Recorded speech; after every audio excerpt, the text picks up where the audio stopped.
Cada dia, les botigues de Solsona obren i no saben el que es trobaran. Bé, doncs avui es trobaran amb mi i amb les meves entrevistes.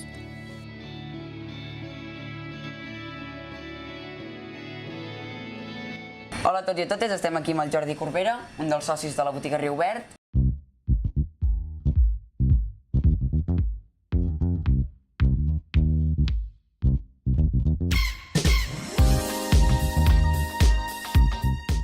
Vale, doncs ara començarem a fer les preguntes. Encantat. Per què vau decidir crear aquesta cooperativa? De fet, es va crear l'any 2014, a la tardor del 2014, a l'octubre, i ve una mica perquè jo estava treballant a la UEC, La Frau, que és nois i noies que no els agrada estudiar, per dir-ho així ràpidament, i vam veure que amb la crisi econòmica i tal, que tots aquells anys, doncs hi havia molta gent que li costava trobar feina. Llavors vam crear la cooperativa, que és una cooperativa d'inserció sociolaboral. L'objectiu és la inserció sociolaboral de gent amb risc d'exclusió social. Aquí a la botiga no només veneu els vostres productes, sinó que també veneu productes d'altres marques. Per què? Més que marques, d'altres artesans, i també són marques, però d'altres persones que treballen al territori o a prop del territori.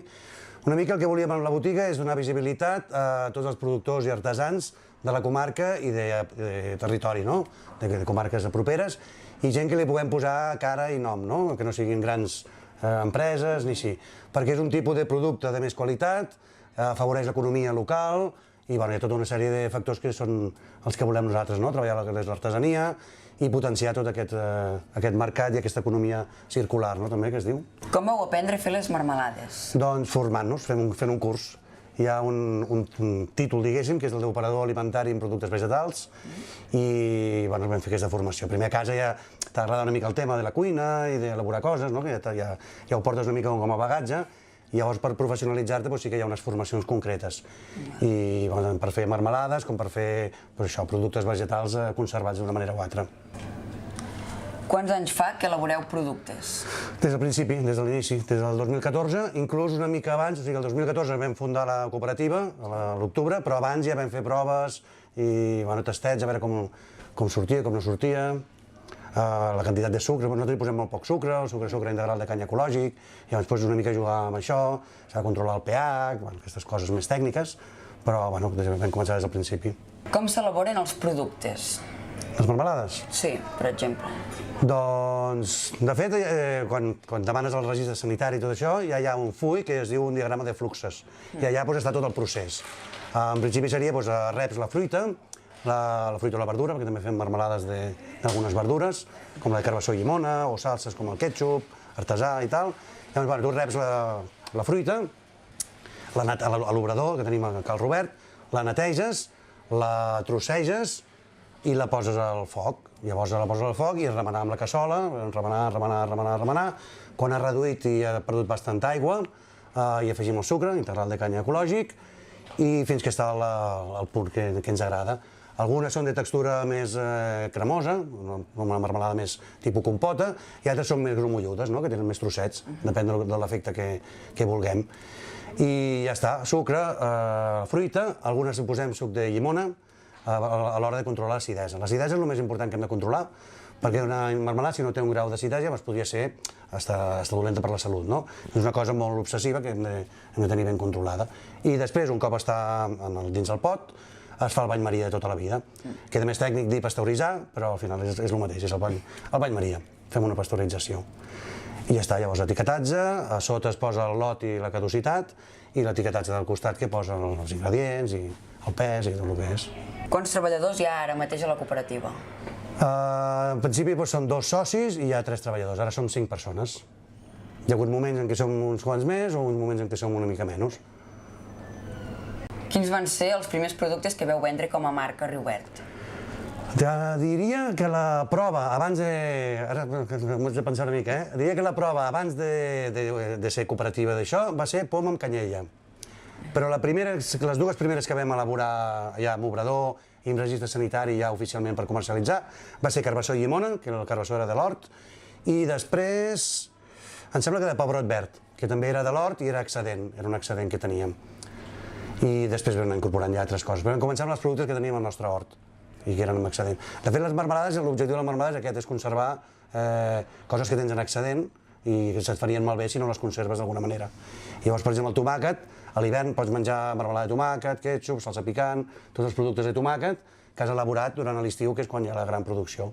Perquè tomàquet, una de les nostres coses que també recomanem sempre és no consumir tomàquet d'amanir a ple hivern, perquè no és ni de temporada ni de proximitat, llavors ha de venir de llocs que estan molt lluny i que ho contaminen amb el transport perquè venen de molt lluny o contaminen perquè tenen molts productes químics perquè es puguin treure en aquesta època, no?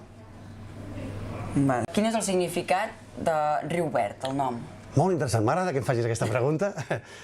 De fet, el Riu Verd està ubicat a Cal Robert, que és aquí al Vinyet, no? El camí entre la Guàrdia Civil i la Mare de la Font. Llavors li vaig preguntar a la mestressa, estem de lloguer allà, i li vam preguntar a la mestressa qui era el Robert que havia viscut allà, i resulta que no hi havia hagut mai cap Robert, sembla, sinó que li deien el Riu Verd, a la casa de Cal Robert li deien el Riu Verd, perquè això encara passa ara, quan plou molt, com que està sota el Castellvell, baixa molta aigua així acanalada, no?, i passa per davant de la casa, i arrossega tota la matèria orgànica que troba pel camí, fulles i tal. Llavors li deien el Riu Verd. I popularment la gent això de Riu Verd no sona tant com Robert, i va anar canviant amb els anys i li diuen Cal Robert. I llavors ens va agradar aquest nom i vam recuperar el nom antic, diguéssim, el nom originari de la casa, de la masia, i per això ens diem Riu Verd. Veneu productes només aquí a la botiga o a d'altres llocs? En principi ara gairebé només a la botiga. A la botiga ve gent a comprar. Abans anàvem a totes les fires locals, Fira del Trumfo, totes les fires de Sant Isidre i tal. Ara en principi no hi hem sortit més perquè és aquí a propet. Ho trobem una mica a faltar, però a la verí la botiga ja ho venem aquí. Després sí que també anem a repartir també, a Cervera, a Barcelona, hi ha algunes botiguetes a Súria, a Manresa, a Igualada, i anem a fer repartiment també, aquí sí que és dels nostres productes. I després també tenim les cistelles de fruita i verdura, que també la majoria es venen a buscar aquí, però també en repartim algunes. Vale. Ara mateix veneu marmelades, formatges, olis, vins, xocolata i herbes. Són tots de productes de quilòmetre zero? De fet, quilòmetre zero, literalment quilòmetre zero, serien només les nostres marmelades, que gairebé perquè estan a menys d'un quilòmetre. Però quan es parla de quilòmetre zero, normalment es refereix a proximitat. Llavors, tot el que sigui de Catalunya, per exemple, ja es considera, en segons quins àmbits, proximitat. Evidentment, tot el que tenim és de Catalunya i de més proper. O sigui, procurem, si una cosa la podem trobar, els formatges que tenim són de Sant Llorenç de Morunys o del Miracle, no hi ha més. No cal portar formatges de més lluny si aquí tenim una qualitat tan bona, no? I en principi és això, sempre vetllem per el que tenim més a prop i anar fent taca d'oli, no? Ara, per exemple, estem buscant olives, que olives aquí no en tenim, llavors algunes olives confitades que siguin, no sé, de prop de Lleida, o no les portarem d'Andalusia de moment, si estan aquí. Si haguessis de descriure Riu Verd amb una sola paraula, quina seria? És molt complicat,